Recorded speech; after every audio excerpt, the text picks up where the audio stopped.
So if you don't use Fuchs's book in your counterpoint class, you probably use Knud Jeppesen's. So Right. Jeppesen was a Danish musicologist who wrote about Palestrina's music in the 1920s. So speaking of legs, from 1725, here we are in the 1920s, 2 centuries later. And Jeppesen was very interested in the single line. And he shows an example from a Palestrina motet, the Ave Maria. Can you show that, the melody Yeah, it's alone? Yes, it's that. okay. So Jeppesen shows this melody and he says, quote, figuratively speaking, it is impossible to insert even so much as the point of a knife between any two notes. So he's thinking in late 19th century, early 20th century organic terms, like this is such a beautiful whole. It can't be broken up in any way. There are no little repetitions that might cause you to break it up. It's all one beautiful uh, Masterpiece. line. Yeah, it's a masterpiece of a line. And I think that Jeppesen was aesthetically sort of a Wagnerian because his idea of what makes Palestrina great is sort of the unendliche Melodie of Wagner. So he says, even in his book, he says this line could stand alone, but that we should consider also the quote harmonic course of the progressions we find in this composition. So I thought it would be good for us to look at the context from which the melody is taken. So if you have the whole score there, yeah, yeah. Okay. So if you look at this piece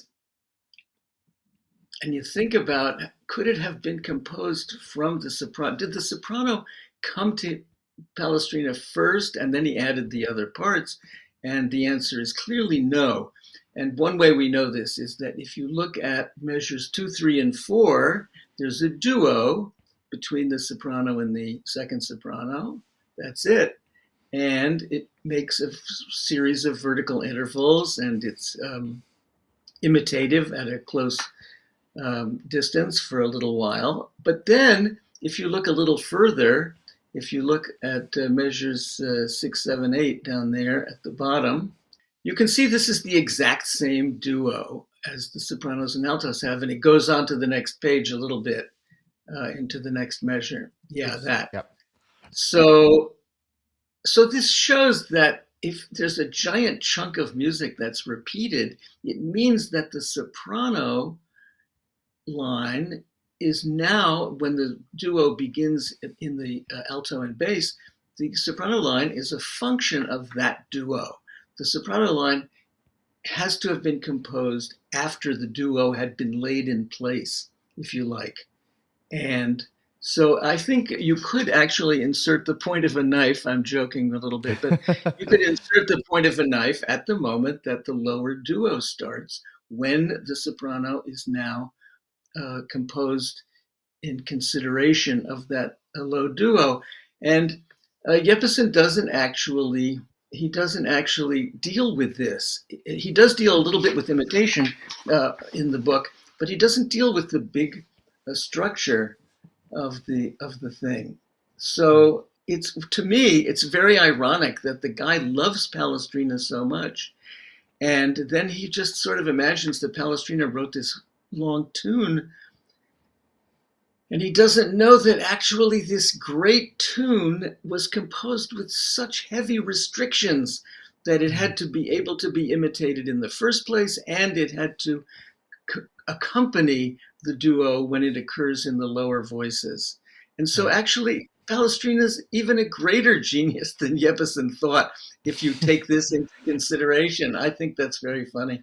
So then at the end of the page here, you can see Jeppesen says, let us see how everything lives and breathes below this quiet and perhaps slightly classically cool upper voice. I have no idea what he means by that. The classic, slight, perhaps slightly classically cool. I don't know what he could be thinking. But he says, only now when you add the lower parts, does it achieve color and life.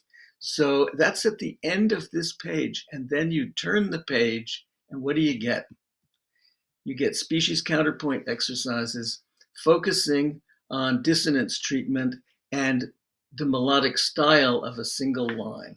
So I think that in this sense, Jeppesen got it wrong. He did a lot of really important work. He was actually one of the first people to do sort of proto-corpus study, where Mm, he looked at a lot of pieces and said, here's how Palestrina uses four-quarter notes. Here's how Palestrina skips in half notes and so forth. He really made an inventory of certain features of Palestrina, but he missed this very big structural principle of right. repeating duos. And so was his form of analysis the most dominant form of counterpoint instruction in terms of teaching species counterpoint? So was he using Fuchs or was he going straight to Palestrina?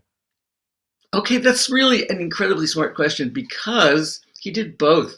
He went to Palestrina, but he was really only interested in, um, as I say, dissonance treatment and the melodic behavior, the behavior of single lines.